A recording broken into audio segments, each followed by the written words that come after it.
Hello and welcome to One and All Present. My name is Lakshaya and I'm an intern at LEXIS and Co. I'm a third year law student at New Law College, Pune, and the topic for the day is potential of space technology in India. Space technology is not like any other ordinary technology. It is the kind of technology which will help human civilization as a whole find answers about life, universe, and whatnot. Almost every other kind of space technology is relevant to our daily needs: satellite, insats, remote sensing, satellite transmissions, and televisions, and the GPS which we use in our day to day to navigate and transfer places that are already in our daily use to predict weather. The number of space tech startups in India has increased as a result of the government policy, indigenous technology expertise, and expanding investors' interest.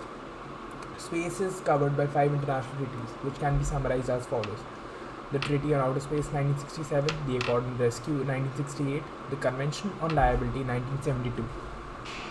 The Registrar Convention is a set of rules that governs the 1975, the Treaty of the Moon 1979.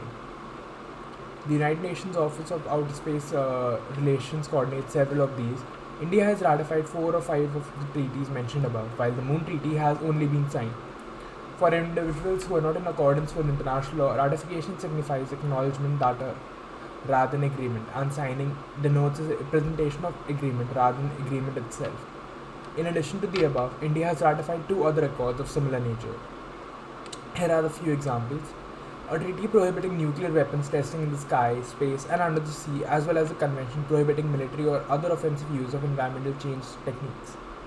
In 1962, Indian National Committee for Space Research, the country's present space research agency, began the country's space technology journey, ISRO, under the professional supervision of Dr. Vikram Sarabhai.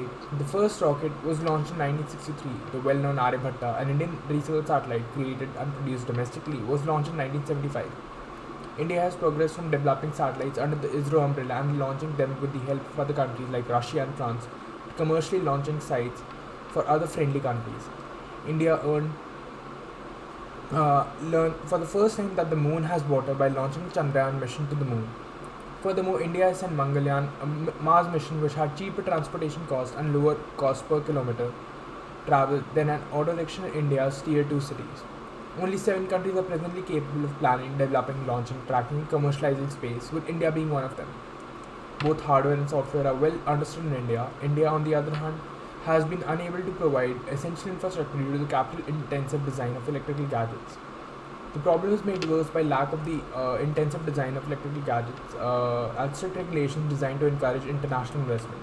Despite being one of the few countries capable of designing, manufacturing, and launching satellites into orbit, they continue to rely heavily on imports for a variety of electrical components, a lot of which can happen if the government passes appropriate legislation and creates a single independent window regulated to attract foreign direct investments. Despite tourism in other area of interest and potential opportunity, space tourism can be used for recreation, entertainment, business, or education.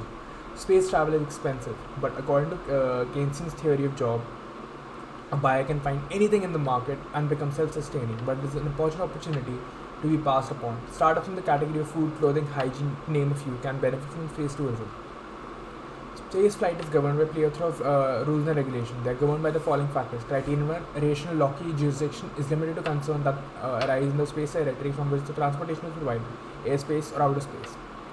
Criterion 2: the mode of conveyance, the engine, and other things are covered by rational materia or subject matter jurisdiction. Criterion 3: the legal privilege of client, advantage, and duties.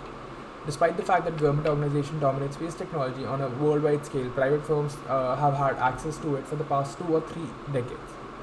Enforcement is a moot point. Despite the existence of certain major international conventions and accords, it is promising that India is one of the forerunners in space technology and leveraging it for the human benefit domestically and internationally. India is technologically advanced, but it lags behind its electronic hardware industry and has limited legal footprint. The government's recent moves suggest that India is making tremendous progress in reducing gaps and preserving its overall leadership in India. Much is being done in terms of technology, but much more has to be done in terms of attracting, involving private parties and investors, as well as in areas of legislation and entrepreneurial support. Space technology is expensive in terms of both money and human capital. The cost of unavoidable are benefits and the expected. India possesses both political and technology and intellectual resources necessary to formulate and enforce laws. The urgent need, in accordance with the international agreements and conventions, to develop our own precise space regulations that are not offensive to Indian sensibilities and serve humanity as a whole. Thank you and have a great day.